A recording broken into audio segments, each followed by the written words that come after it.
into the Python notebook and then perform some operations on this data. So the next part is working with graphs and charts, also using the Python notebook and Python. So the main essence of visualization is for us to be able to have a graphical representation of our data sets. So for this purpose, we'll be looking into different types of charts that we have. Though this is not all, but the basics. So we have line charts, pie charts, bar graphs, histograms, and scatter plots. So we updated the document that we are using for our class notes to contain this information. So I will recommend we go through it also.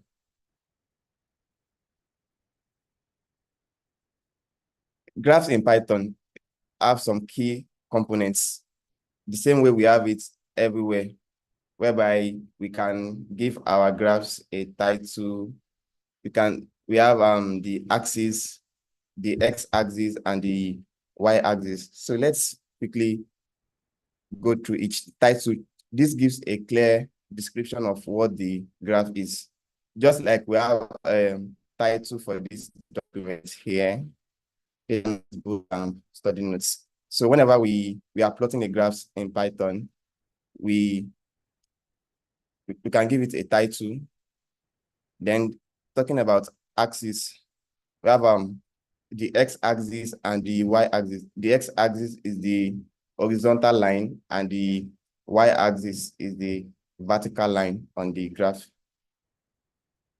Also, our graphs have label. Both the x and y-axis should be labeled to specify like what variables are we representing on that axis. So then data points, bars, lines, these are the actual data on the graph. Legend.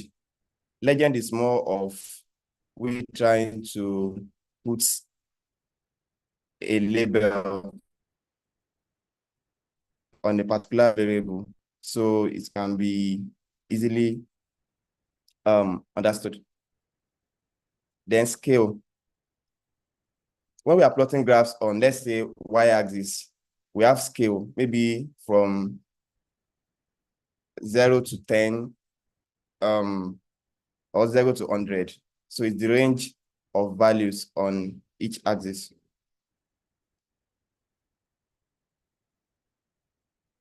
So key things to look out for in any graphs.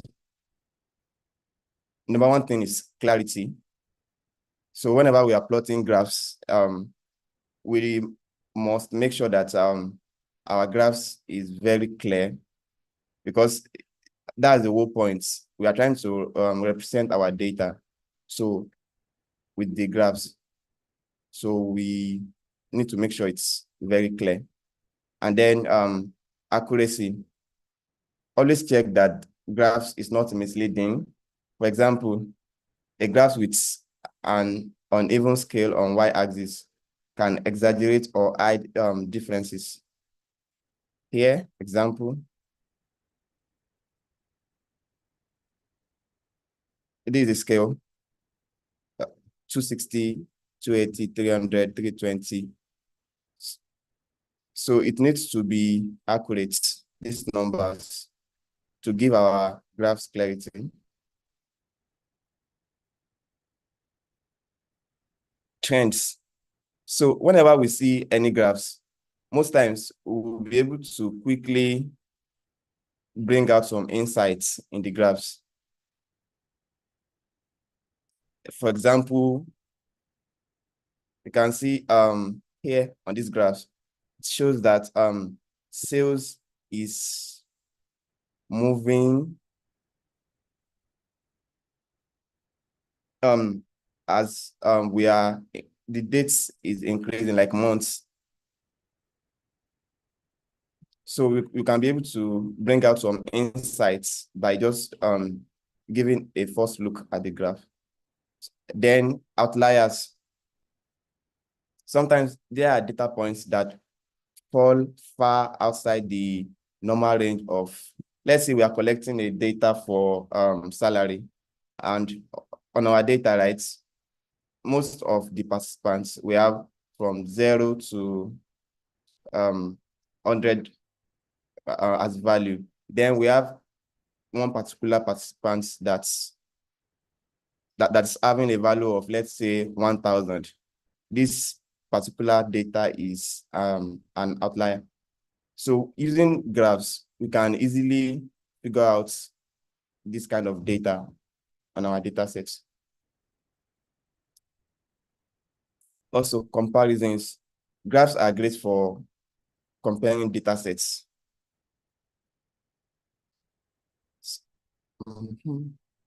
So this is just like example of each of the data graphs that we've listed above. So this example of line charts here, we have sales trend over 6 months. This is the title of the graph. This is the y-axis. The label of y-axis is sales in units. And then coming here, we have the x-axis where we have months from January, February, March, like that. So the lines that we have here on our graphs, these are grid lines.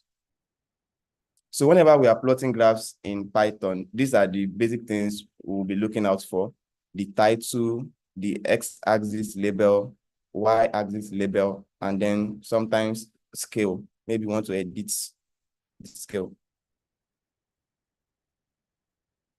So then for bar graphs, okay, let's quickly say this. Whenever we are doing analysis, right, another important factor we need to consider is what type of graphs will suit the kind of data we have. So choosing the right choice for our graphs is also very important. So for line charts, it's very useful when we are trying to plot a data of, let's say, trends over time. Like, okay, let's see how this value increases within the space of months, days, or year, or any determinants we want to use. Also, going to bar graphs. These are used to compare categories. Let's say on our data sets, we have different categories like regions here, region A, B, C, and D. Want to like compare the data for each region. Then bar graphs is the best option here. These are used to compare categories. For example, a bar graph might show different regions performed, how different regions performed in terms of sales in quarter. Also, we have our title, we have x-axis label, which is region, y-axis label, which is sales. Then moving on to scatter plots. Can be used to analyze relationships between continuous variables. We can make it more exciting by examining data points from across different categories, like here. So all on the same graphs, right? We can plot different variables and see the distribution of the data. And moving on to histogram. Histogram is basically most time useful to check the distribution of a data set. It groups data into ranges and shows the frequency of data in each range. I think that's the most, okay. Then pie charts. You must all be familiar with pie charts. So pie charts are used to show different parts that makes up a whole. It's also used to check for categorical data, but it's very suitable when we have very few categories. So that's all. So best practices for beginners when we are trying to plot our data, right? So we need to choose the right graph. Like we have various options, even more than the one we've listed above. We have various options to plot graphs. So choosing the right graph is very important. The next thing is keep it simple. Like we want to allow user to be able to like understand the message we are trying to pass across at a first glance on the chart, right? So we need to keep it simple. Avoid clustering graphs with too much text, something like this. You can easily see that South have the highest percentage here, like that, and East have the lowest percentage. Like being simple makes it very clear and easy to understand. Label everything. Imagine there's no label on this. We don't have south, east, west, or north. And then we are trying to pass this graph to someone, and we expect him or her to understand this for north, this for west. No, they can't. So that's why labeling is very important. Also, check your scale.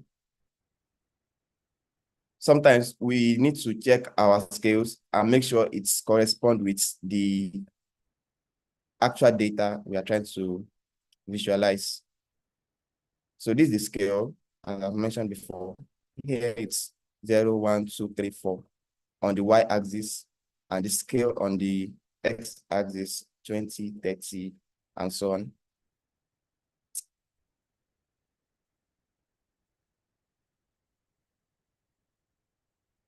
The next point is use colors sparingly. So most of us, we are not designers, right? But using colors with on our graphs, we need to be very careful to use the right colors, not mixing red, blue. We need to make it visually appealing. Though we are not designers, right? But it's important our graphs looks clean. Then provide context.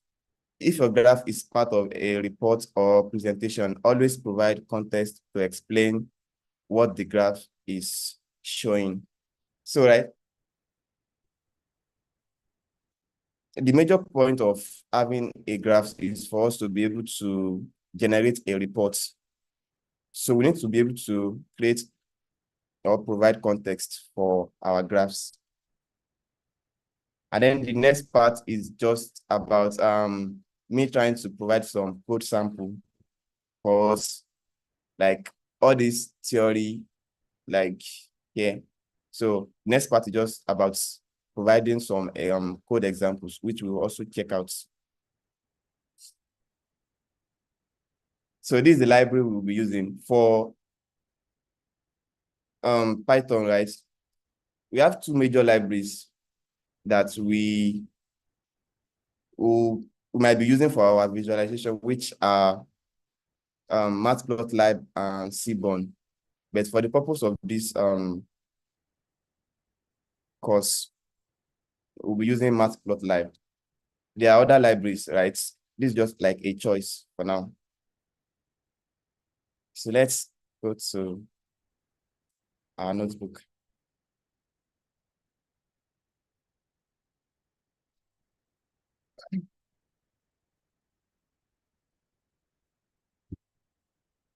So here, oh,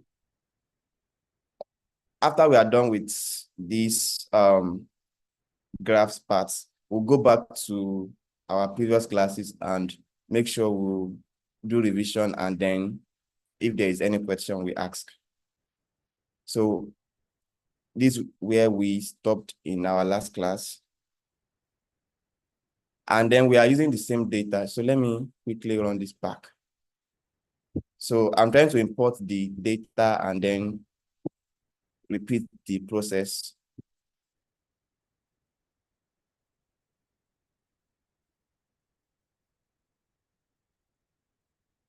Like the whole process of data analysis starts from data collection, and we demonstrated that in our last class, whereby we go to Chi-squares to collect our data, and then we import that data to our Jupyter notebooks. So that's the process. We'll still go over it again. So after importing Pandas, I read my data. So we need to make sure it's in the same working directory for us to be able to do something like this. Import error.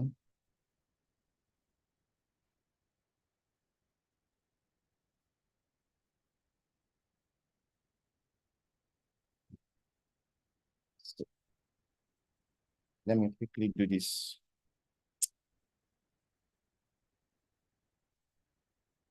I think when I was working on some projects, I uninstalled.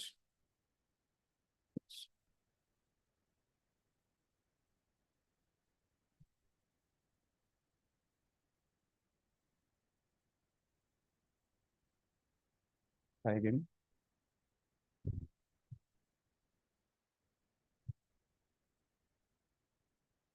Okay.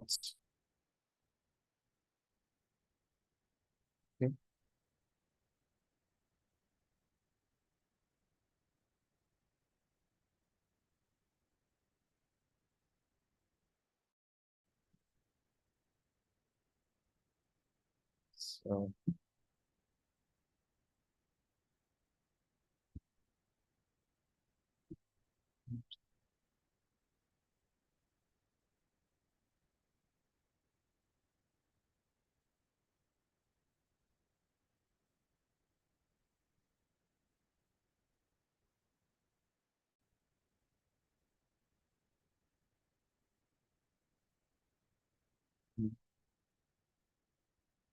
and then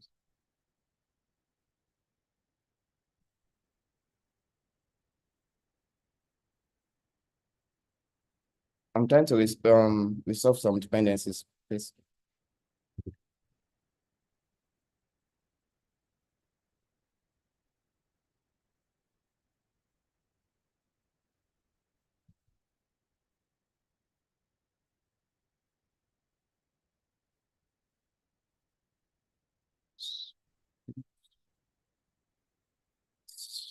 Which version is that?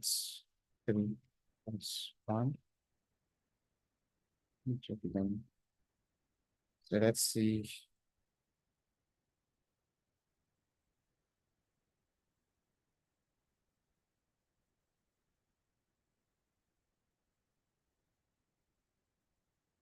It's,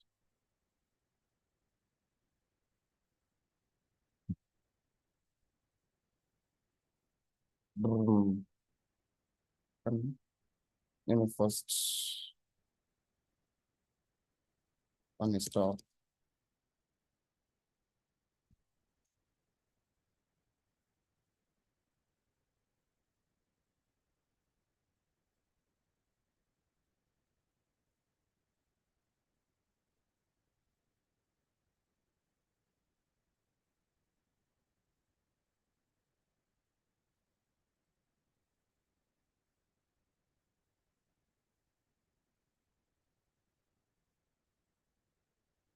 Um,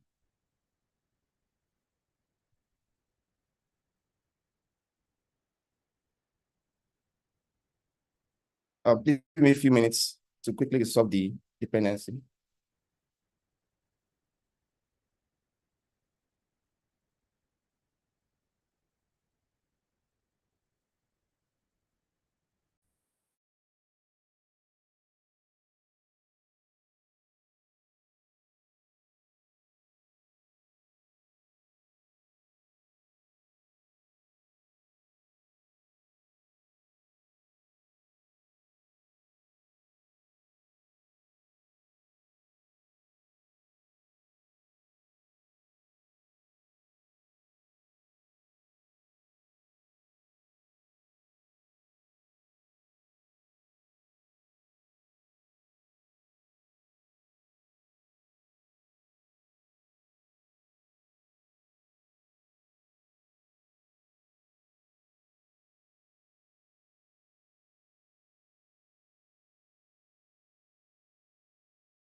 You're muted, Mujib.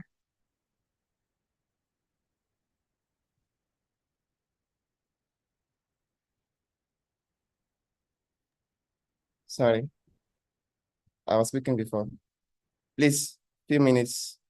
I'll soon be done.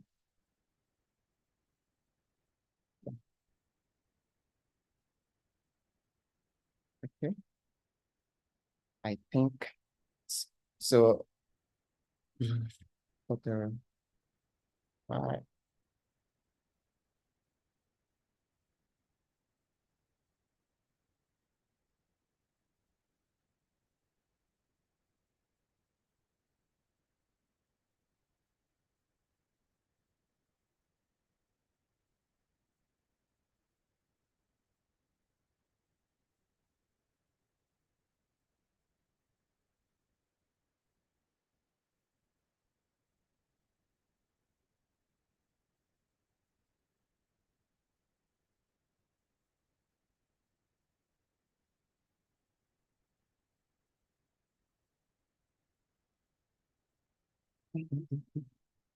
Wow, my time is going.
I think we should just continue with the class. Not to waste our time. I'll okay. I'll resolve the dependencies later.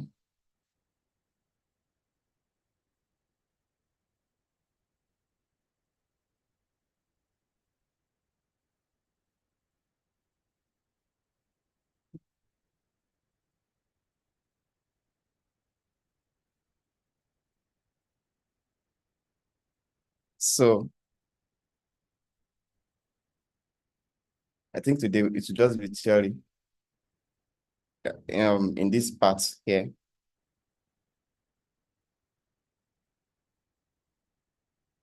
So here is our data where we have columns, name, hours worked, monthly salary, and level. The data that we worked on in our last class.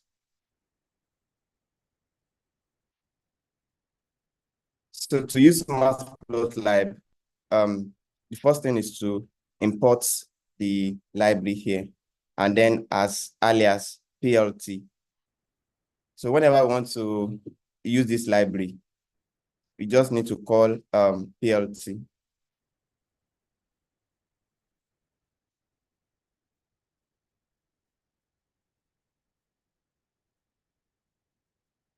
Do we still remember this data.edge, which gives us like the first 6 rows in our data?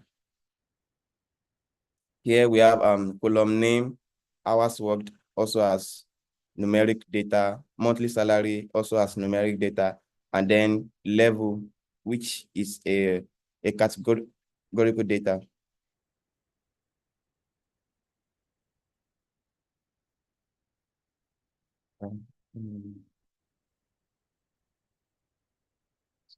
So whenever I want to call the dot plots here on our data, any value that we are using for our data, let's say we are using df or any variables that we are using to represent our data, the only thing we need to call is here to plot a graph, to call the dot plot method, and then specify the kind of the graphs we want to plot here. I specify bar, which is a bar chart. Then on my x-axis, I specify the variables that will be on my x-axis, which is name. And then on y-axis, I specify the variable, which is monthly salary. So I want monthly salary to be on y-axis, and then x to be x-axis to be name. Then we can give our bars color by specifying the color attributes here. Here I specify sky blue, which is a string.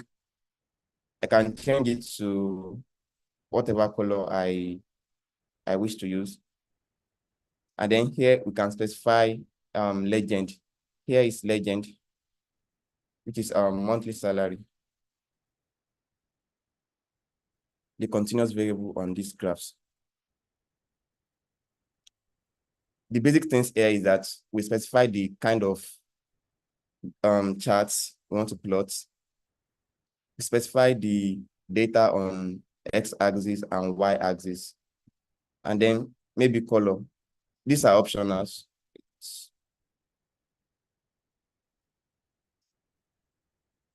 So this part is just for us to be able to specify the title of the charts, by calling the dots title method of the PLT that we imported here, this PLT. Then we give the graphs a title by calling the dots title method. Then X label, the label of our X axis, and then Y label. When we're talking about graphs and important things to look out for, title, label are part of the things we note that are very important. So this is how we can easily add this to our data by calling this method plt.xlabel, the label on the x-axis, and then plt.ylabel, which is the label on y-axis.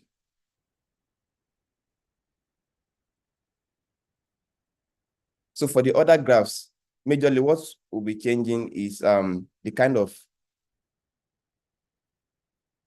graphs we want to plot. Let's say if it's line, we specify that it's line, and same for others. So from the example we used, we said line chart is very good to plot graph of, let's say, trends over time. So here we have a table that gives us year and sales data. So 2019, 2020, let's say we have this kind of data and we want to choose which graphs to use.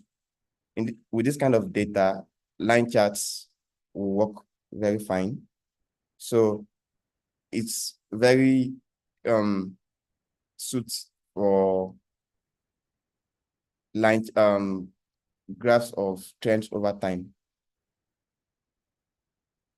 whereby if the sales is moving or if it's reducing, we can easily visualize it with line charts.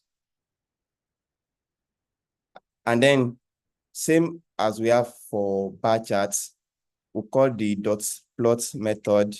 We specify the data on x-axis, which I've explained. X-axis is the horizontal line and the y-axis is the vertical line.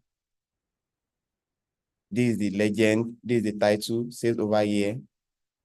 This Y label, sales, and then X label, year. It's very also important to label our graphs correctly. So after specifying the data on x-axis, y-axis, then the kind of the graphs. For the one we did above, we use bar, which is bar charts. For this, we specify that it's line.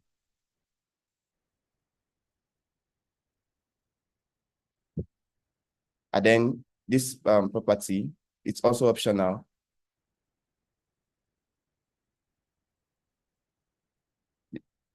It's the dots here, it is the marker. Then here is the part where we are trying to label the graph, the year as X label, sales Y label, and then the title of the graph.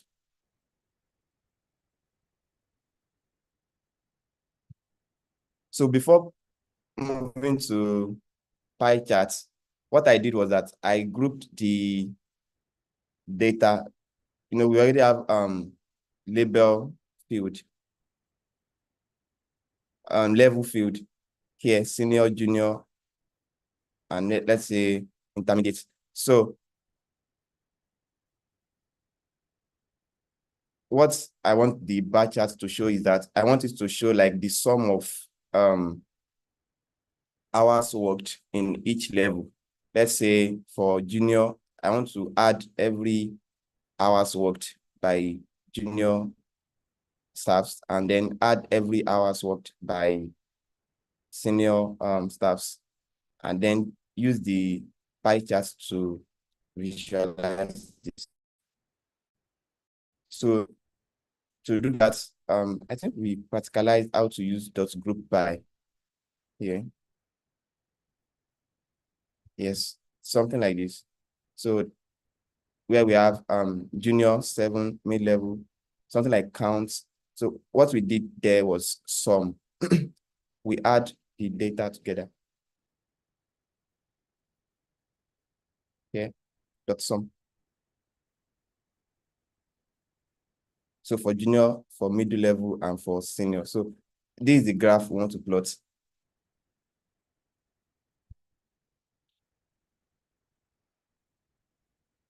So again, here I'm not using data as we did for the one above, because I've assigned a new data which I want to use for my pie chart here. So specify the kind of plots we want to plot the data with, which is, in this case, pie. The data on y-axis, hours worked. And then this is the method to check or add the percentage for each group. It's optional. It's give our graphs clarity. And then start angle, then legend. There are other parameters to use to make our graphs come out more clearly. So we can try and research more on these methods. Like this, not all the methods for the dot plots.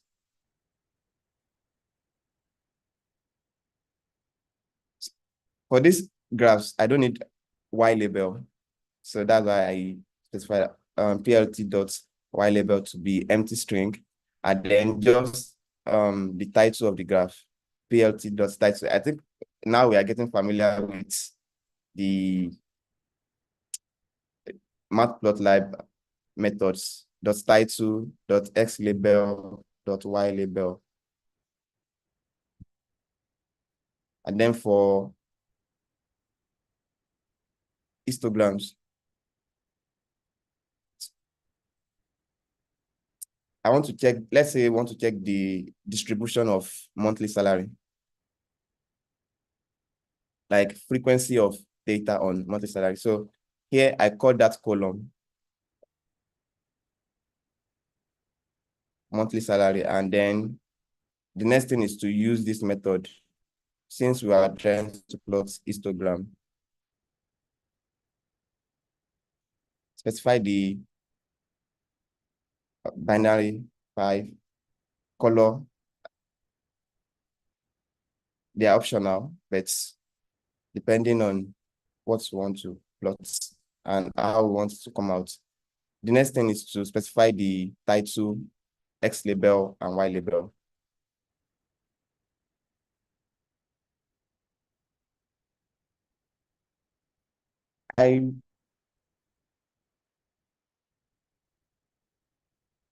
Yeah, I think that's all. So what we do in this class is, because of my dependency issues, so I don't want to waste our time. So we need one of us to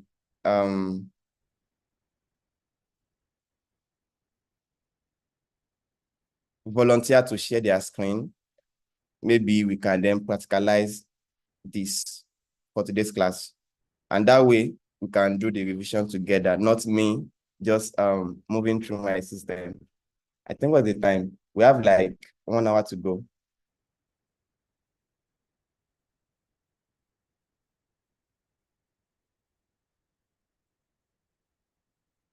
But the participants must be someone who have the data sets and then that have run some of the examples from the previous class that I shared. Is there anyone? If not, I'll just continue. It's fine.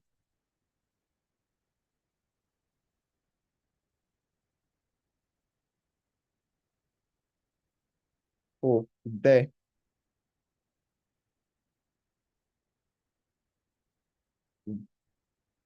All right. I don't think we have anyone to volunteer. No, the graph parts, that's what we want to show now.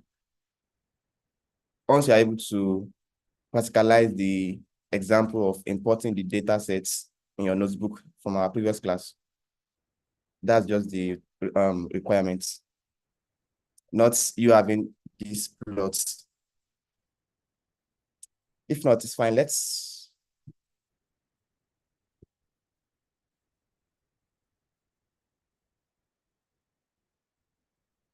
So I'll also share this notebook after this class for the graphs part.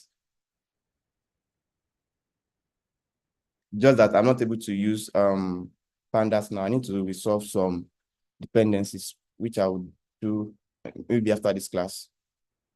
I was trying to work with some version of Anaconda this morning. I think that's a course.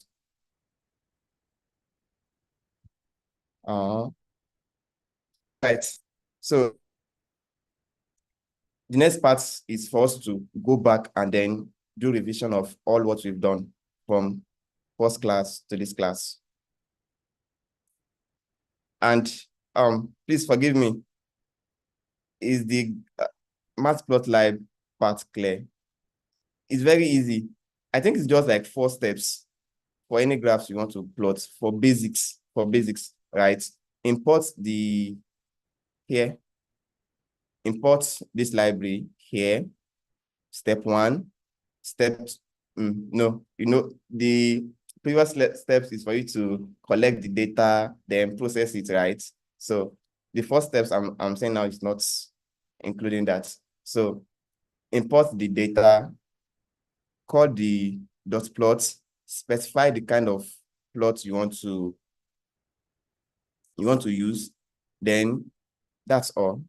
Give it label, title, just like this.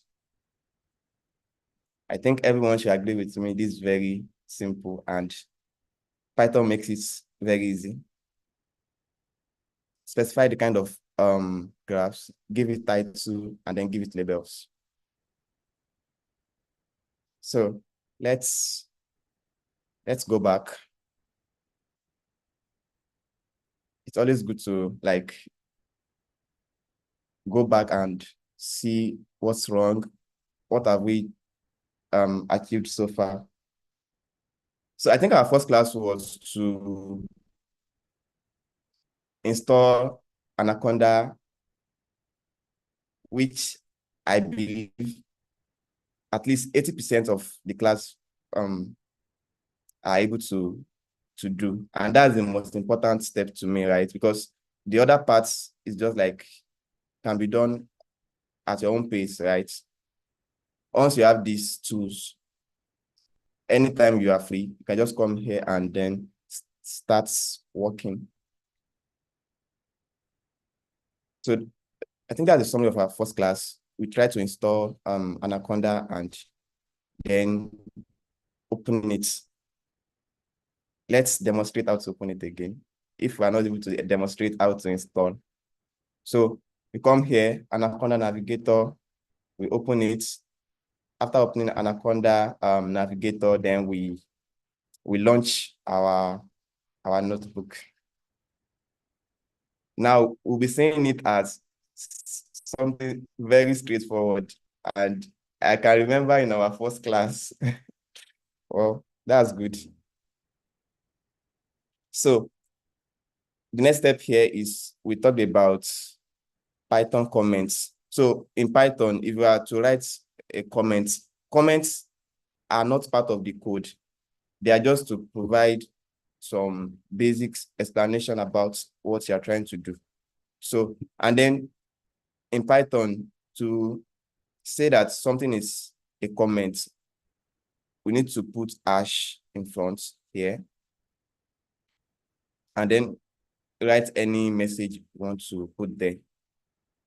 So I can say this. Let me just say my comments, division class, anything. It's not part of the code. We are not going to get any error if we should run this. So the next item here is we start working with data type. We work with integer, floats, string for the basics. That's not all. As we move deep, we'll be encountering different other data types. So we start by explaining the process of assigning variable to data. Here, x is our variable. We are assigning it to the value of 10. So by saying x equals to 10. So then we print x. And then we say Python is case sensitive. If we should have small x and capital X, they are two different variables. I think that's part of variable declaration where we talked about naming convention. I think another important part here is for us to be able to understand that we can actually change the data type of X here. So type of X here should be integer, right? For now, we can actually change it to floats by say, let's print X. So X here is 10. Let's say we want to change it to floats. Start cell above, change data type. So you can say floats, then that variable, which in this case is X. Let me reassign it. So I'm reassigning X to floats value of X, original X, which is integer. So let's check. So we're having 10.0.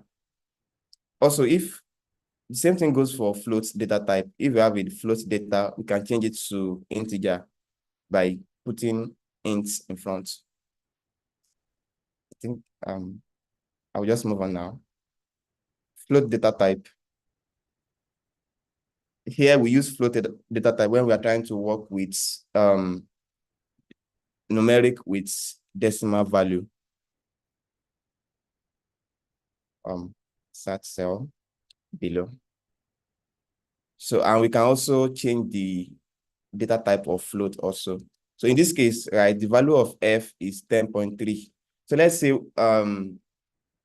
want to only get the integer part.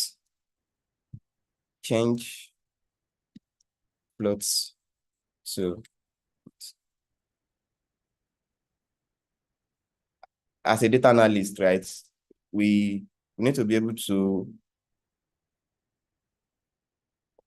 they manipulate.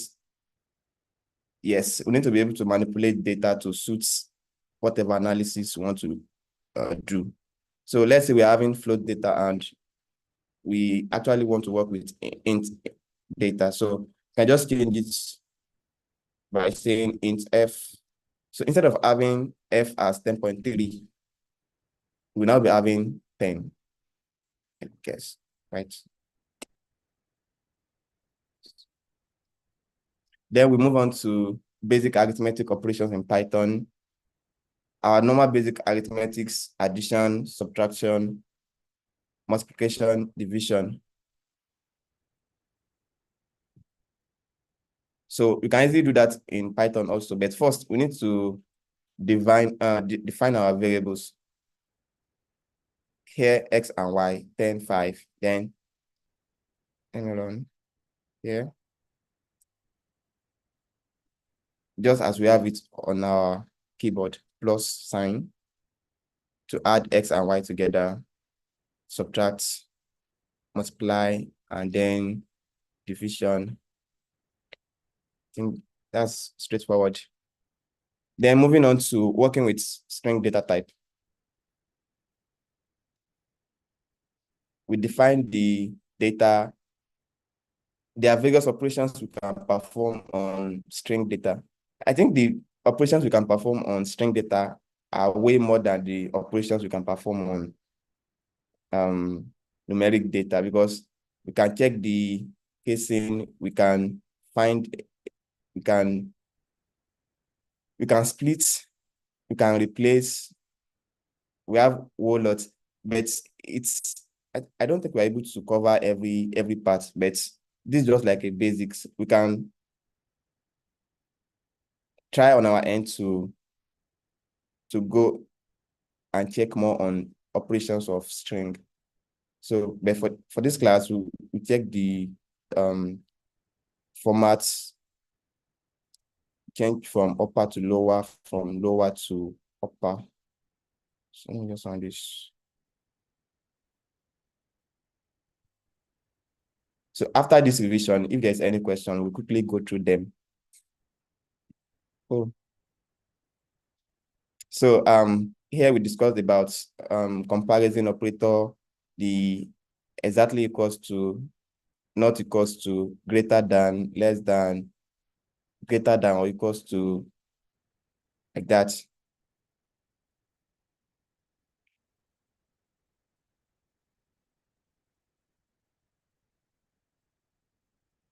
Then the usage of these brackets and the other brackets, which is square brackets. So here we say this used for maybe calling a function or initializing a function.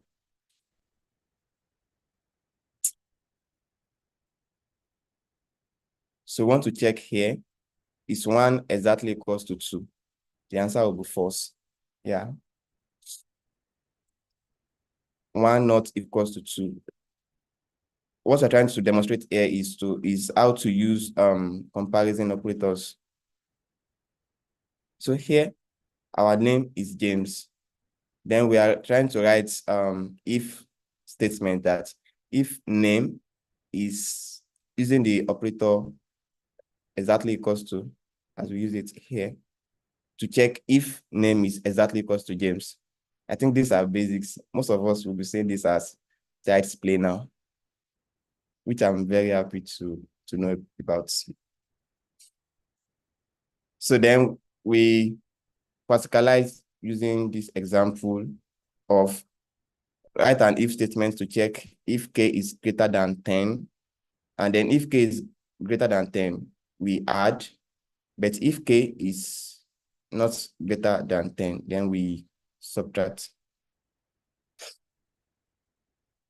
So here is the solution for that. We define k and v, which are our two variables for the process. Then we wrote the if statement that if k, we use our greater than sign here. So the condition is if k is greater than 10, then we add k and v, which we now assign to variable answer here. And then check the other condition. So remember, if you have more than one condition, then we use elif to introduce other conditions until the last one, which we use else. So elif k is less than or equals 10, then we subtract based on the provided instruction. The next part is we demonstrated how we can use if statements to create like a simple grading system whereby we check users' score and then we assign them a grade or print out a grade for that score. So we use if statement also. So here we have multiple conditions because we have grade A, B, C, D, and let's not talk about this. So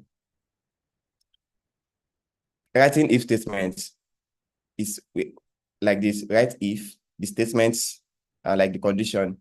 And then if we have more conditions to check, then we introduce elif, elif, elif. And then the last condition, which is like, if none of the above condition is applicable,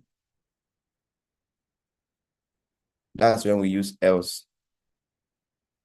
Then moving on to, okay, more on string operations. This dot split method. So dot split method here, we split our strings. Let's say we have this, my name is, my country's name is Nigeria. Then if we should use dot split method, then it will split each of this word. So the output from dot split method is list of each items. Then we can split by a defined variable. So once here we want to split by a name. So here is name. Then like dividing this variable into two. Then we are using name. Then we have two parts. This is the first part.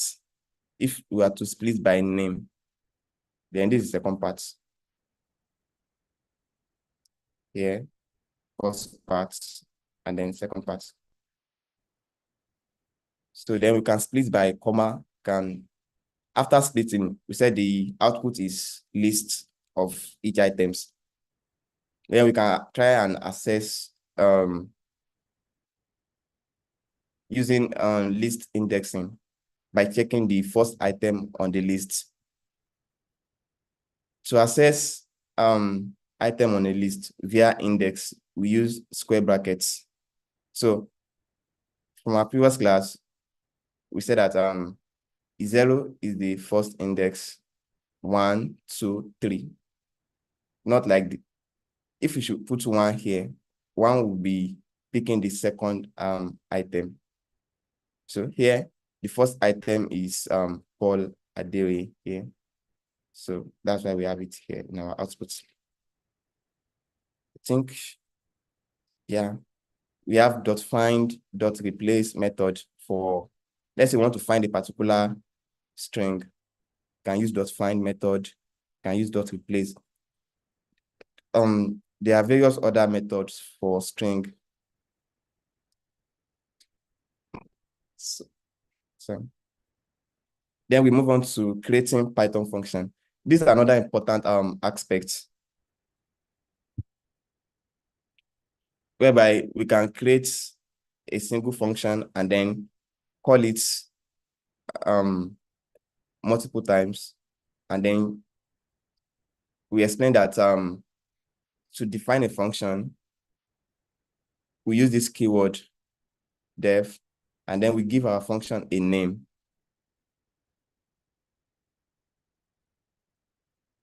Then before defining a function, we need to understand that what are the inputs that we would need for us to be able to create that function. Here, I'm trying to create a grading system. So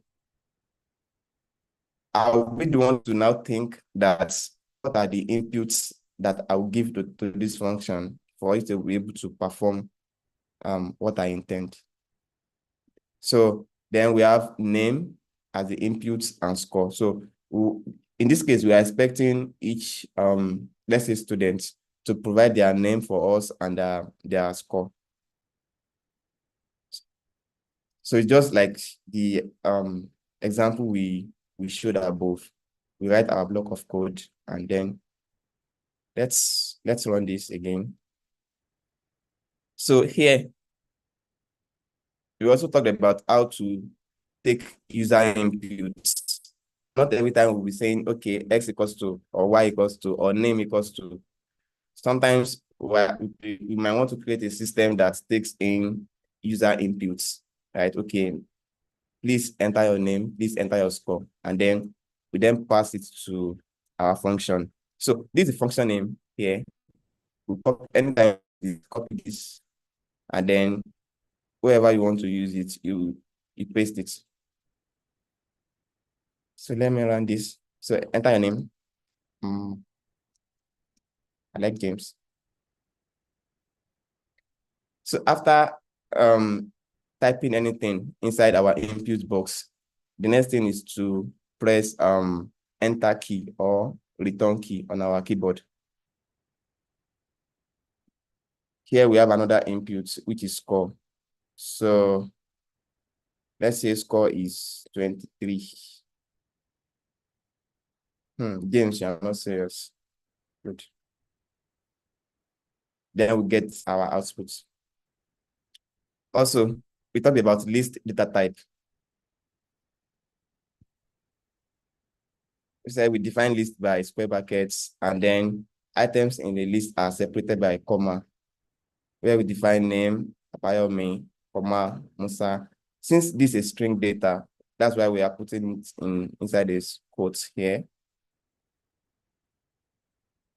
A simple here. Then accessing the list names at index 0, which will be Abayomi, names at index 1, which will be Musa, like that. To check the length of our list, we use this function len to check like how many items do we have on this list. The rest are just list indexing. So then this is an example of operation. So we can pick the different items on a list and then perform operation on them. Here I print, I took the item at index 5 and item at index 0 and then add them together. Then for loop here, if I using for loop in Python, I said remember we said a loop in Python loops through, let's say, a list, and then we access each item in this list iteratively, taking the first item, second, third, like that. So here we have a variable names, which is a list of names.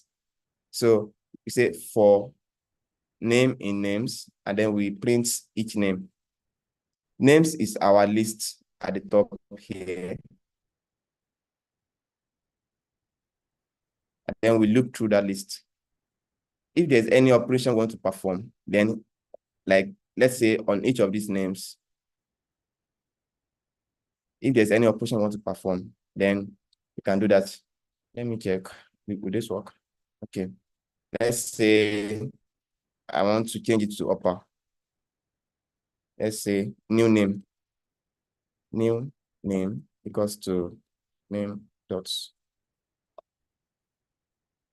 So any operations we want to perform on each of the items we have can then go into this loop. It will perform that operation on every item on the list. Is it correct? Okay, so now we're printing the new name.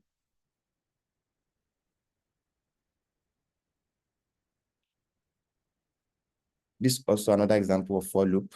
This is also another example. Then in Python, we have range function also, which specify like a boundaries, the start point and the end point.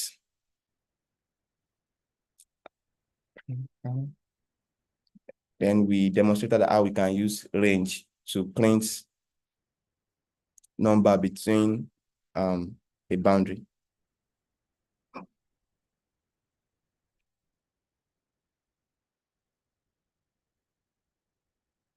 I think we've discussed inputs, user inputs above.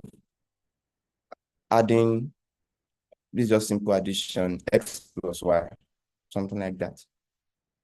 So then we discussed about step-by-step approach to solving a problem. And I think this is also part of like it's also important part of our webinar. It's not that whenever we're having a problem, the solution would be for us to carry our system and then start typing codes. No, we'll spend more time to think like what is being asked.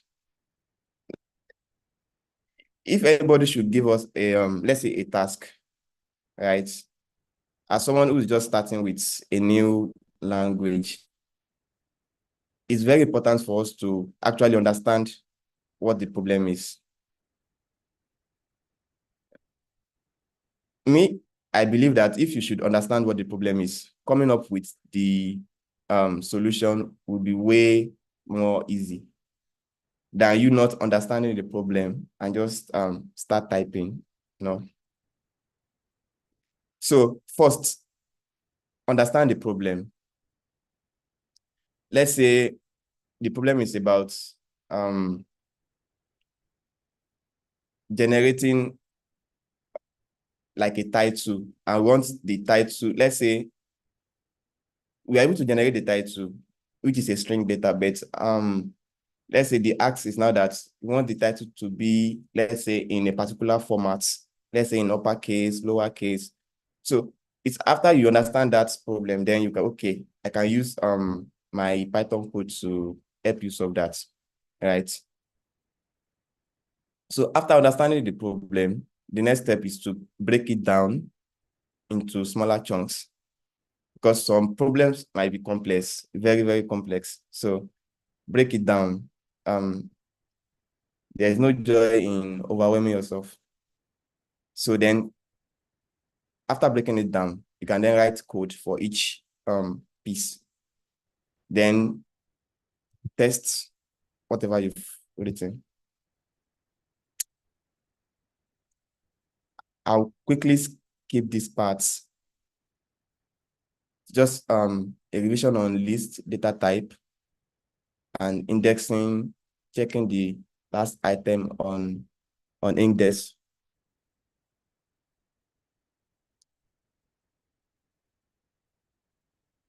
So another important concept is mutability.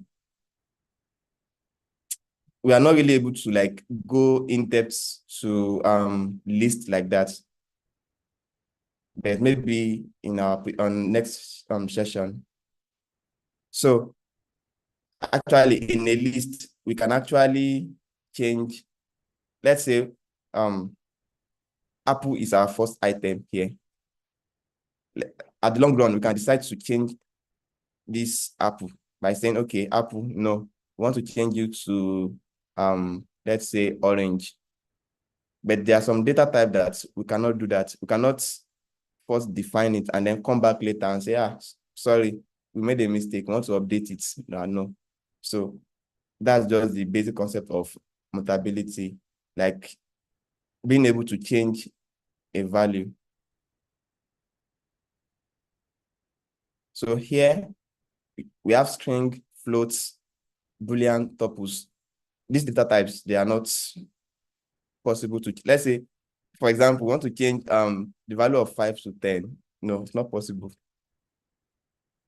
You can't come and say, I want to change the value of, let's say, A. I want to change the value of A to B. Let's say how is. Then tuple. Tuple is also a data type in Python. It's very similar to list, but they have few differences. Instead of using square brackets, we use this our normal opening bracket and closing brackets for tuple. And then we also separate each item by comma. We can't change the value of, let's say, here 1. Let's say we want to change it to 10. No. So because what we are doing here is we are picking the value at index 0, and we are trying to change it, but that's not possible on tuple. We can't change it. This one, can't change it. Same for other values. So, but for lists, we can actually change it. The essence for this is that, let's say,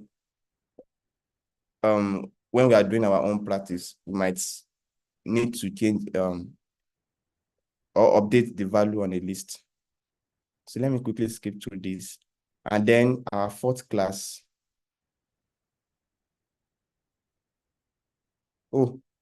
Assignment of the previous class. Write a program that takes two numbers and output their sum. Then I think this, if I explain something like this, defining a function, takes the inputs and then perform any operation you want to do, then we return the output. Here we call the function. So these are just assignments. So for the sake of time, let's quickly move on to Pandas. Data analysis. So remember the process, right? Collect data. After collecting the data, bring the data to Python and then start performing our operations. So let's quickly go through the process of collecting data again using Chisquares. So go to chisquares.com.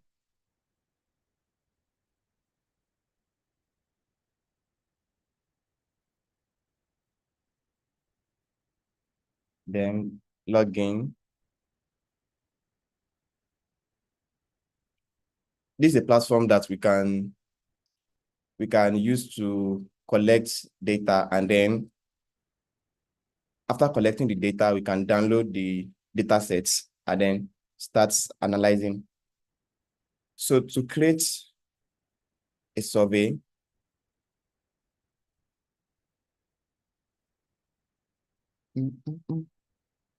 click on this button,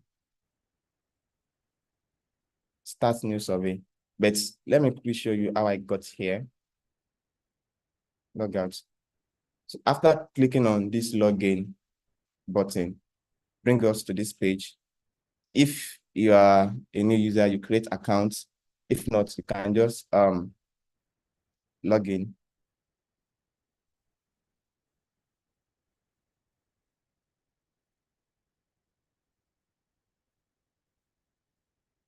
So here, study design. If you're trying to create like a new survey, then next thing is to create a new survey. We give our survey a title. Let's say cancer patients data. Not sure if I'm correct. Then we select or we can leave this.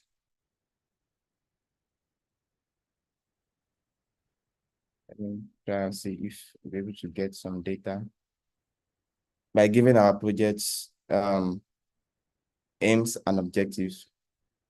Let me pick this, clear, and generate keywords for my projects. We generate so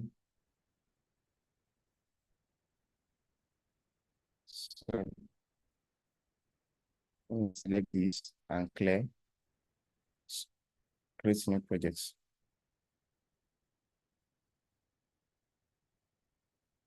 So the platform will ask if you want to collaborate with others, but for the purpose of this demo, I'll just keep this. Yes. So after creating the survey, the next steps is to set up the dates, the timeline. So come here, specify the start date and end date. So the start date is today. Then you can decide on any end date for your project. Then save.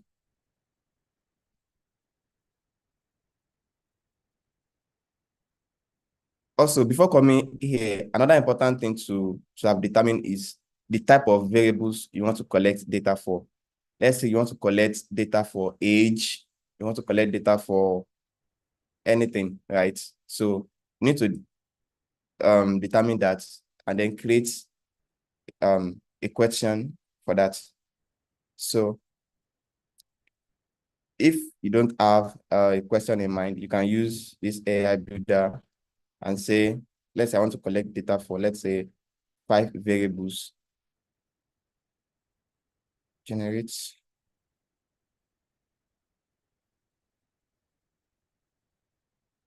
Then import.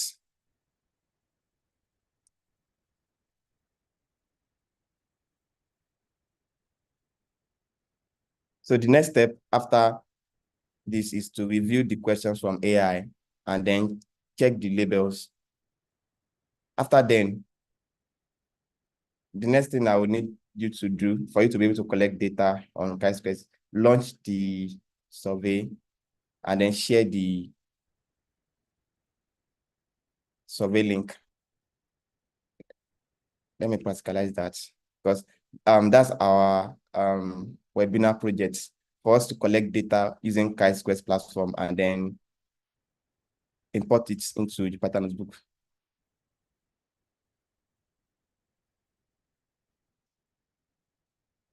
Share survey. So I've launched the survey. So let me just copy this and quickly add a single response.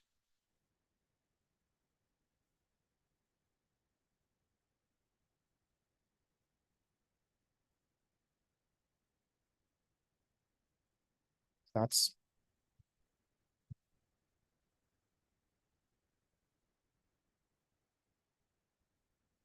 the most common tobacco use.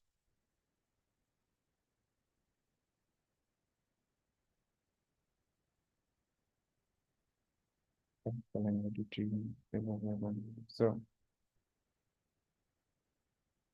after you share the survey with your participants, let's say at least 10 people, right? You'll be able to see it on your dashboard here that coming to manage collected data page that how many people have responded to that survey. So let's say once you're satisfied with the sample size you have here, you can then download the data sets by coming to this page, this button here, data access and insights. Then click on download datasets here. So this will download the datasets for us in SA Excel. So these datasets will be using in Jupyter Notebook.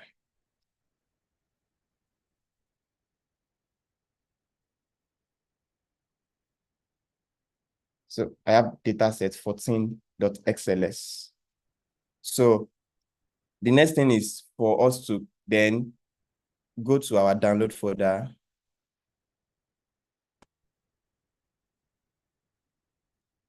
copy the datasets, and then add it to move it to our working directory, the folder for our Jupyter notebook.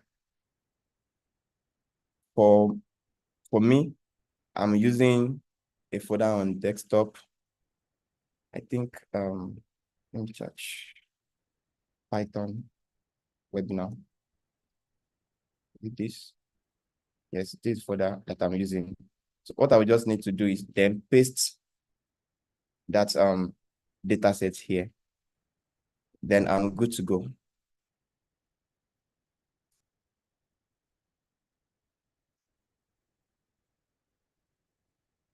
So back to the Python notebook now.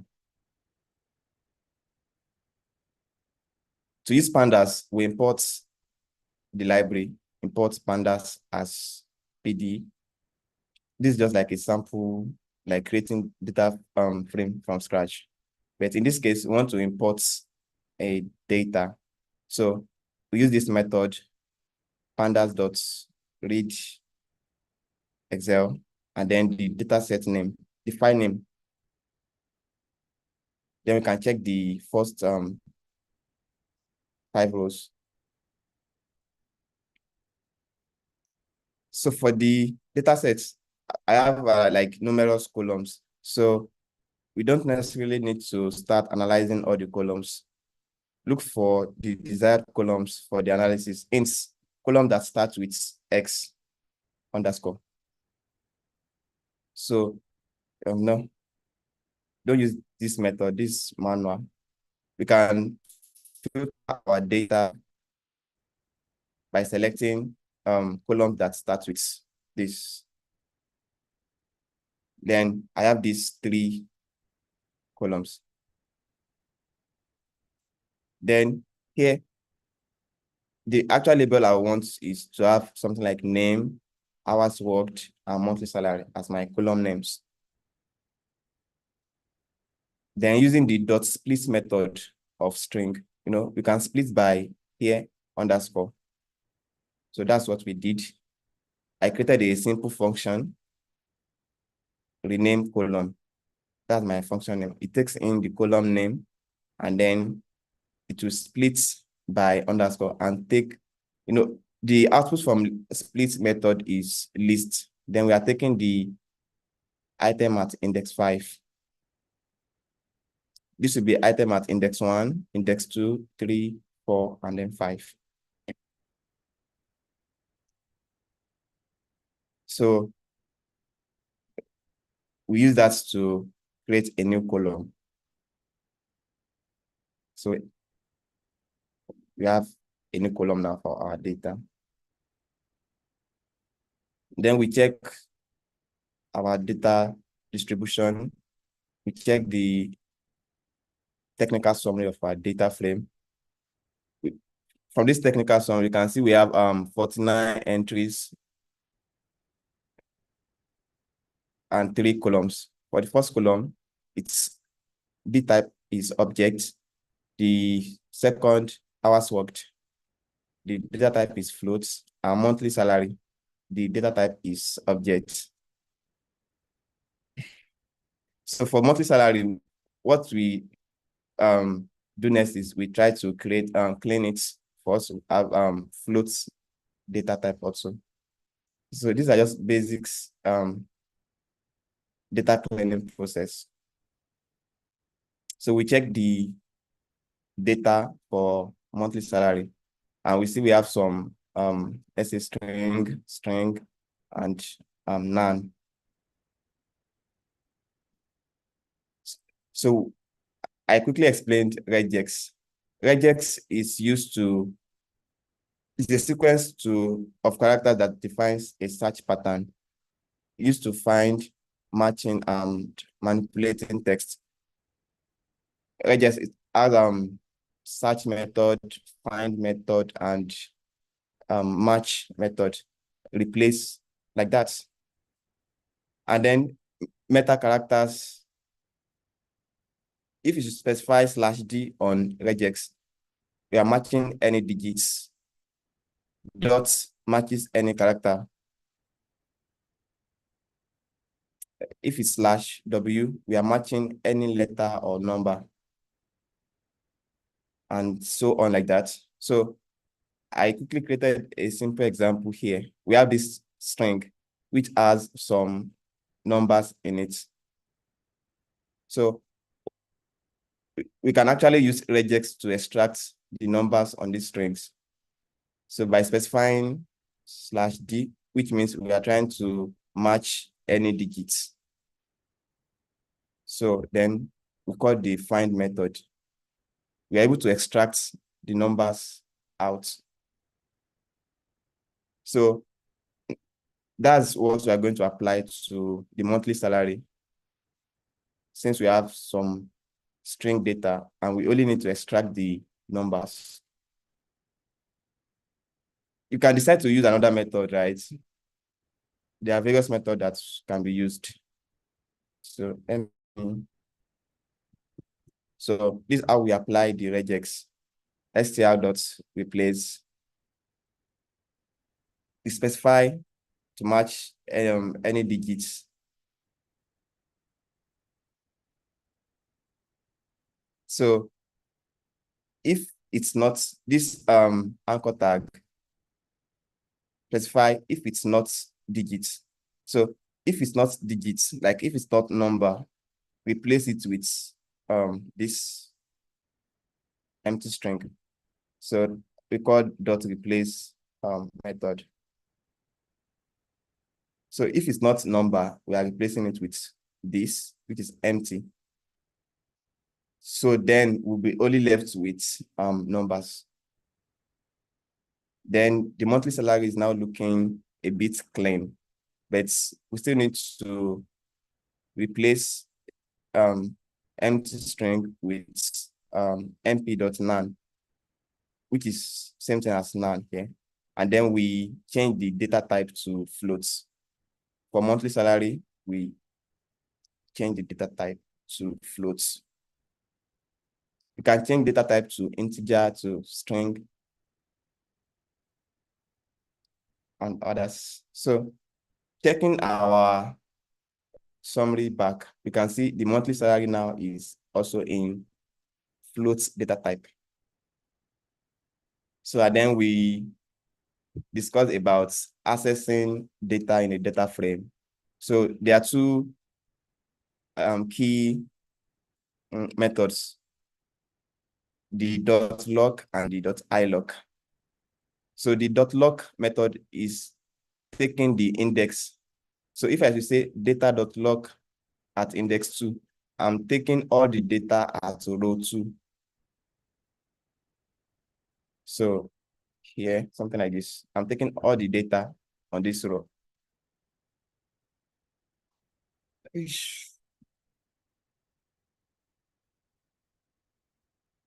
Yeah. So you can access a range of rows. Let's say I want to access pick data from starting from row 1 to row 5. I can just come here and say data.ilock 1 to 5. This I'm saying from 0 to 2. All the rows from 0 to 2 using this column. Then the .ilock method. The .ilock method is a bit very quite different from .lock, because .ilock is taking in the column index also. So the first part is the row we are trying to select, and the second part is the column. They are both separated by comma. So here we are saying that we want to select data for starting from index 0 to 2, like from row 0 to row 2. And then for column here, we are selecting column 1 and column 2. Column starts from 0. This is column 0, column at index 1, column at index 2. So we only select 2, column at index 1 and column at index 2 here. So the first item is for row and the second is for column. Then how to filter our data, right? Remember our comparison operator greater than equals to exactly equals to. So here is an example of using it with pandas. So filter employees who worked more than 1,500 hours. Yeah. And then if you should check the outputs, they all worked for more than, like all the values here must be more than 1.5. Yeah. You can change this. You can change it to less than equals to. You can play around with other comparison operators just to filter out data. Some of us are very familiar with SQL. So having knowledge of SQL, you can easily apply that same knowledge to pandas here. So data.query is a query method of pandas. Then how you'd specify a query in, let's say, SQL, something like this. Then you can also use that with Pandas. What we are trying to do is that we are trying to, the same thing we did here. Yeah. Also, if we have a data, we must want to like sort the data frame. So this is a method, .sort method. And then which column do we want to sort with? Monthly salary. This is optional, ascending, false, or true. Ascending means it will be incremental. So here we have the data with highest monthly salary, John Lee. So let's move on. Handling missing data. We can check data dot is null. If we have missing data, some cell will be true. Here signifies we have missing data. Here, like that. So, and then we discussed two methods of handling missing data, which can either be fill it with a data, or let's say you decide to drop it. Filling, you can fill it whatever you decide. Here, I'm filling with 0. You can fill with some other value by changing this.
Back.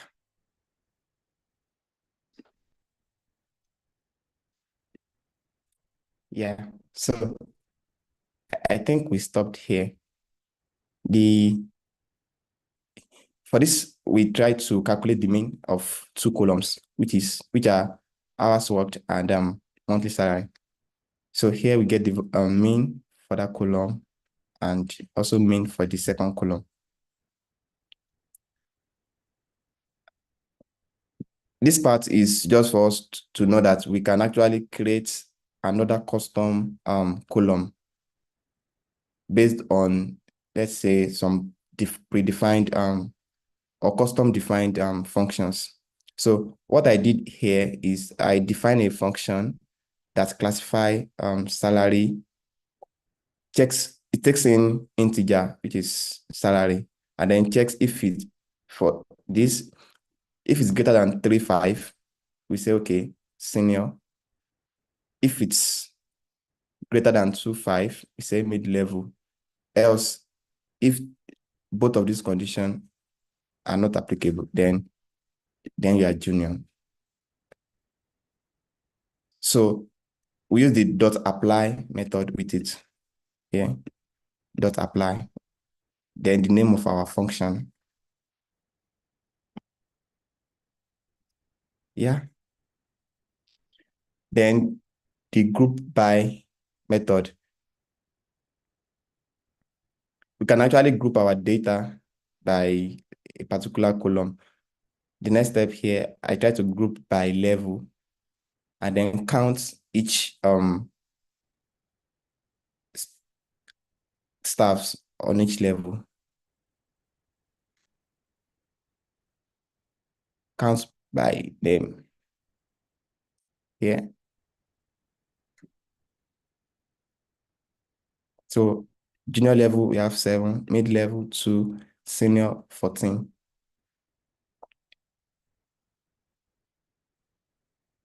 We can get the main hours worked for each level.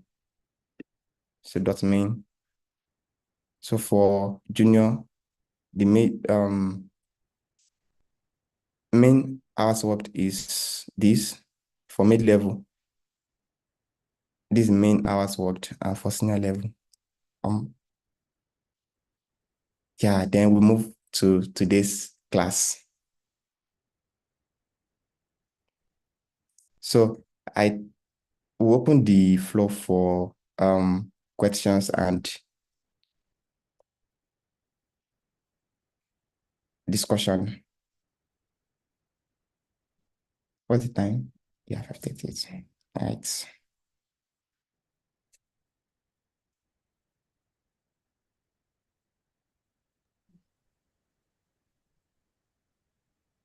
Good evening, everyone. For those who are joining us for the first time, I've posted a link. You can just complete it. It's like a feedback link, feedback survey. So please just complete it and provide your name and email address at the end of the survey so you can receive a certificate. I'll also check the link, the YouTube link. That's where you'll find previous recording. Someone complained about not having today's session, what Majid is showing here on the PDF that was shared before class. It will be updated. This is exactly what it's what he was doing today. Normally that's what he does, and then he shares after the class. He shared. Thanks. Okay. So we'll take your question. Answers.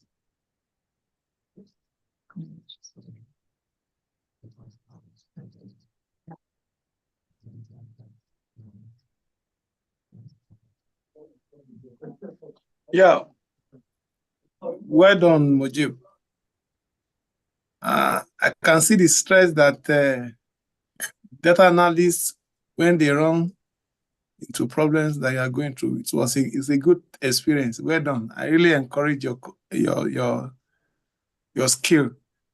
Last week, I mentioned if you want to deal with coordinates, you mentioned GeoPandas.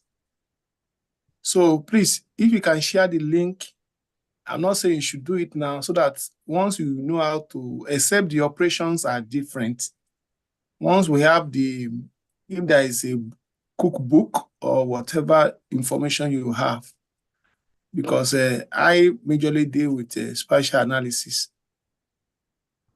Yeah, thank you. All right, I will share it once I have it. Thank you very much.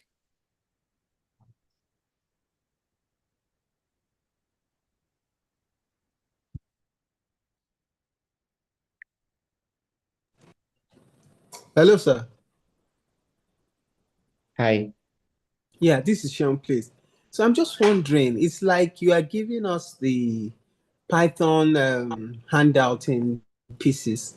Is it not possible to send us a PDF version of the whole thing so that we can even maybe read ahead of the class and, follow better? If we can get the PDF instead of the one uploaded on Google Sheet, it will be helpful. And then we will also like to have this Jupyter sheet so we can revise with it. Thank you.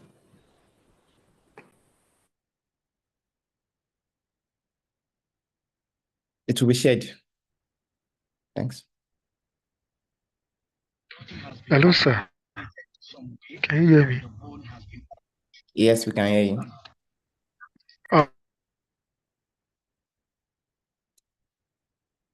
Oh, we lost him.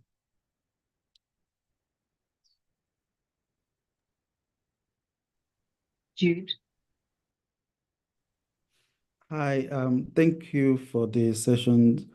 So please, I know you talked about uploading external Excel sheet, for instance. So I know in R, there is a way to set the directory so that you just put all the data sets one place, then you can collect from there. So I don't know if it's the same way or if you touched on it for Python. Is there a way to set a directory so I can get all my data set there and I can easily upload it from there? Because I tried uploading external data set, I couldn't achieve that. Are you talking about, let's say, external data like from online source or your local computer? My local computer, yeah, local, yeah.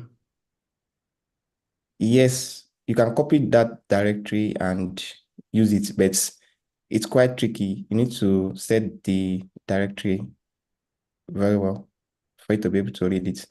But for a lazy man, I would advise you just maybe have it in your working directory. I don't even know I don't know how to identify my working directory. That is the issue. Oops.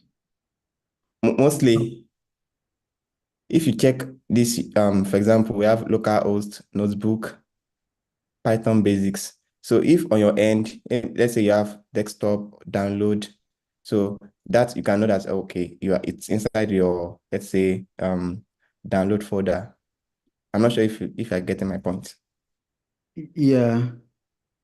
So this URL can help a bit for you to be able to identify where to look for.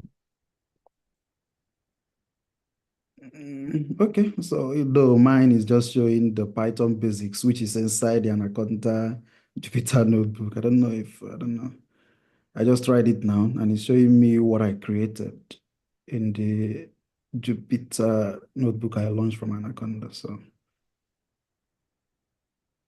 You can actually specify your folder name, but you need to maybe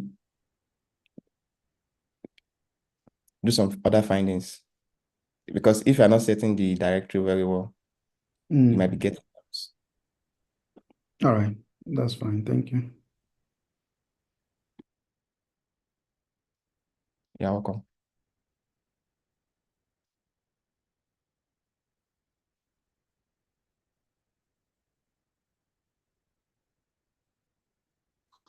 Hello, can you hear me, sir? Mr. Red? Yes, we can hear you. All right, sir. Thank you very much. As I was saying, I said, is there any other resources that if we want to learn more about it, that you can recommend for us to check out for Python for data analysis?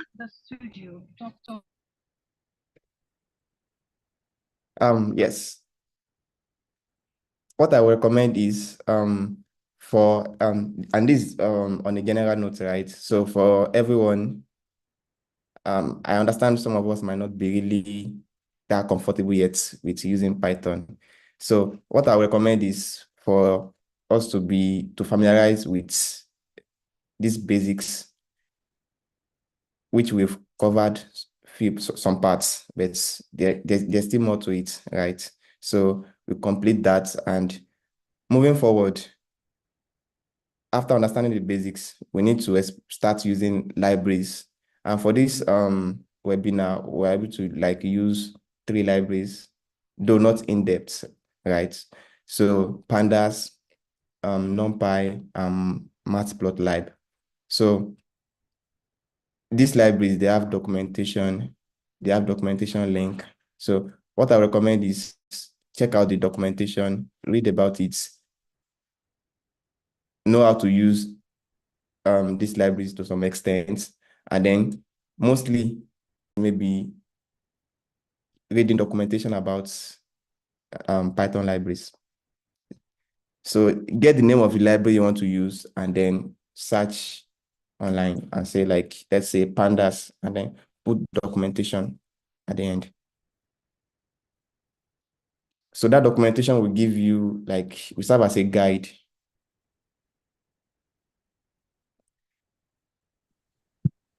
I'm not sure if that answer your question.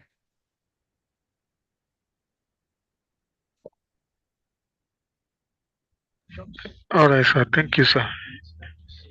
Also, I would like to ask, for every project we want to build, is it a must we import all the libraries like the Pandas, NumPy, Matplotlib? Is it a must with all the libraries? It depends. If you need to use that library, then you must import it. If you don't need to use it, there's no reason for you to import. So it should be based on if you need it or not in your code. But not every time you'll be needing it, not every time.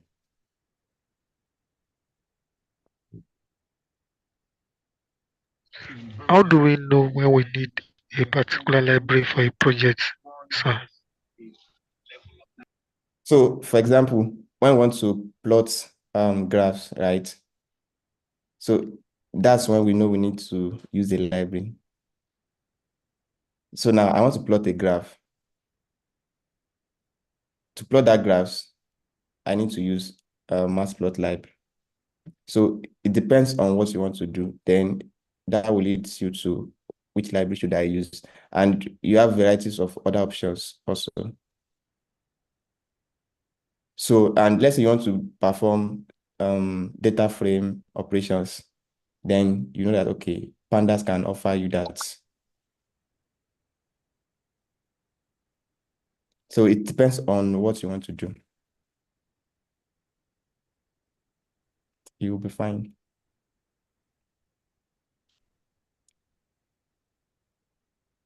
Thank you, sir. You're welcome. Okay. Yeah, Can I this is talk now? Francis Mujib. I just want to make a follow-up on my question. There are times that you run to problems and I think we need to know, for example, I look at the app header on the Jupyter. I think that would be a good way. How do we navigate in terms of correcting syntax? Where do we go? Though I've been using the app file in Jupyter because it contains some links like Python references, IPython, NumPython, SciPython, and Matplotlib Python. So if you have challenges, where do we go to? For example, I've used MATLAB to use some syntax. You need to go to I know how to extract the syntax. How do we go about it in Jupyter? Though in Colab, when you are doing it the other time, it was giving some suggestions. I think that would be maybe a better way for beginners to go so that they will be able to assist them before you now move to intermediate or advanced. So how do we go about trying to look for syntax to correct, or if you are in need of, where do we go within the Jupyter platform? So based on my own suggestion, I would suggest we use Stack Overflow. If it's basic Python, right, we use Stack Overflow. If it's maybe when we are trying to use a particular library, I would suggest we go to that library's documentation. Most of the libraries in Python, they have their documentation page where you can check how to use. I'm not sure if, let me check.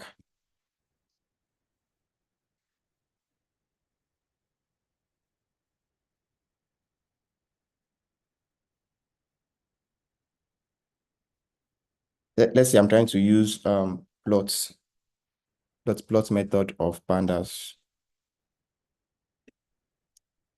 Here. Can you see my screen?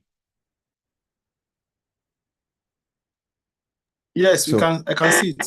Sure. Yes, we can see it. We can see it. This is the best place I would recommend. So anything you want to do on a particular library, they have their documentation page. You can get first-hand information there. And then that will sharpen our skill on, let's say, reading documentation. Here it says data, specify the X, the Y, the kind. See, we have line, bar, H. This is very important. It's very useful. So that's my recommendation. Thank you.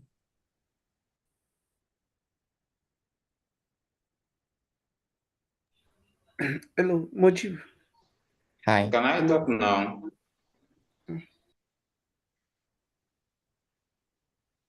Chapter, please go ahead. You had your hand up for a while. Or Jupir. You muted now. Hello. Okay. I will start by asking, because I want to get clarified. And at what point in data analysis do we need to use Python? Because from what I have seen so far, some of these things Excel can do it. So at what point do we need Python? That's what I want to ask. Thank you. So it's based on choice, right? If you find it's Excel easily solving your problem, then I would advise you stick with it. But the advantage you have with Python is that with Python, you can easily extend to various fields like automation, software development, like DevOps, data engineering, data science, machine learning. Like it's countless, right? Okay. Okay. All right. Thank you. You're welcome.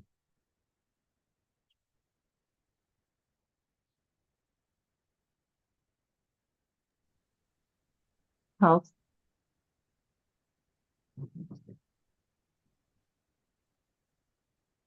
Okay, I think you just mentioned it was one of the reasons why I had to raise my hand. Thank you for the lessons. Like my colleagues rightly mentioned, why do Python when Excel can do? So you've actually mentioned the additional advantage that Python can provide in terms of automation, in terms of machine learning, in terms of other levels of analytics that may be beyond Excel. Again, Python and other programming platforms provides additional interface or playground where one can over time build their skills in data analytics. So just basically it's just beyond choice. It is like stepping above and over, so that's basically what it is. So like some of us will rightly have mentioned these fears of it's looking like the more you look, the less you see. So it's just to take it one thing at a time, go over it, like me, even as I'm listening keenly, there are some things that I may not really understand like fully, but I go back to the videos, I look at the document, I try to like practice and practice again. So I know there are few steps I've learned where where when I started is different from where I am right now. I'm not where I want to be, but at least I know I'm making a step. So with time again, things will things will change. So just for us to like keep the faith and continue looking at the documents, practicing it. The most important thing is to practice. That's for me, that's what I understand. When you practice with over time, you get used to it. So thank you so much, our moderator, for all these lessons. Over. Thank you, Mr. Charles. Thanks Good for the feedback. evening. Good evening, Mujib. Good evening, Mr. Okay. Please, sorry, but there is this picture image that I dropped on the WhatsApp group because there seems to be a difference between my Jupyter notebook from yours. Like there's this slight variation. I wanted to know, is it because that I'm using Windows? I don't know whether you can just like go to the WhatsApp group. Then another one is that I don't know if that it will be possible to get all your notebook for the previous lectures. Okay, so that's All right. So regarding the interface, right? So there might be few differences in the version we are using. As long as we are able to create a notebook file and then run your Python codes, how the interface looks might be just based on different versions. Regarding the providing our class note and the exercise notes, that's our class notes, I will share everything. You will get it on the group.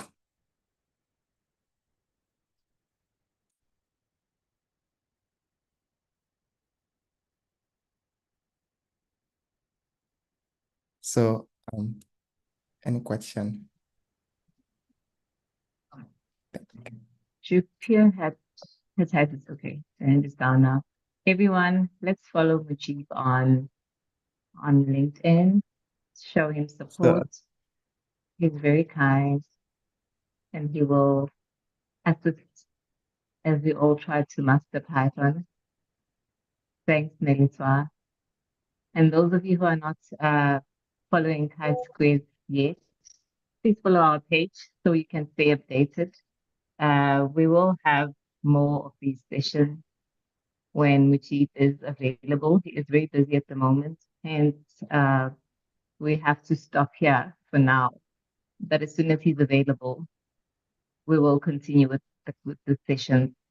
So stay tuned. Follow us on LinkedIn. Follow him on LinkedIn as well, because he'll also advertise on his page.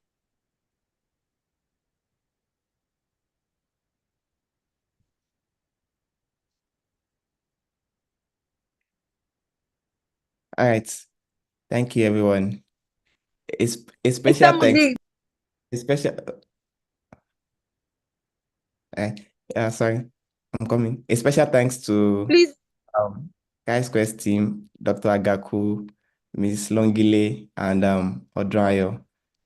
They really helped us, and they are the reason why we're able to make this comes true. We are really grateful to them. Someone is calling my name. Yes, sir. Please, your LinkedIn.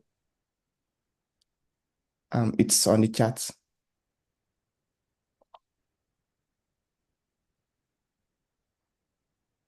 And then please, everyone, let's try to be practicing.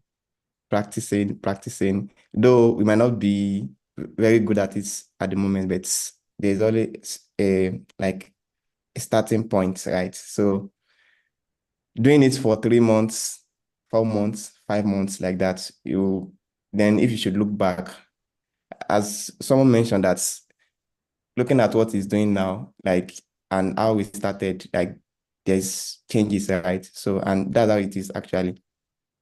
The more you try and be working on it, the more you get to familiarize with it more. So there is a project on LinkedIn, though it's self-learning, and the project is about creating a survey, collect data, might not be like very large data set like that, just like data with, let's say, 5 to 10 questions, and then share the survey with our friends, or we can share it on our WhatsApp group to collect data, right? Then after that, we then try and import it to our Python notebooks. Then we can use some of the parts from our class notes and then try to experiment on our own, up to the part where we create 1 or 2 graphs from this data using the Python notebook. And you can tag me on that post by posting that your work. I'll be glad to see those works.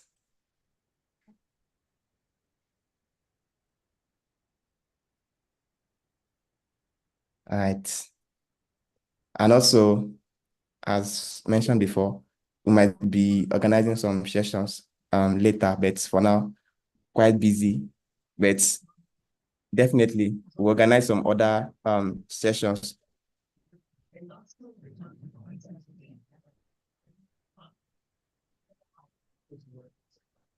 Thank you, everyone. Nice having you here.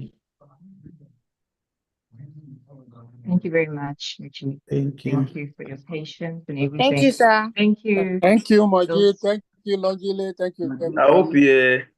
Thank you, Moji. so much. Majib, and then Thank you, Mojib. will you organize one on R? Thank you. Yes, we'll have more sessions. Thank you.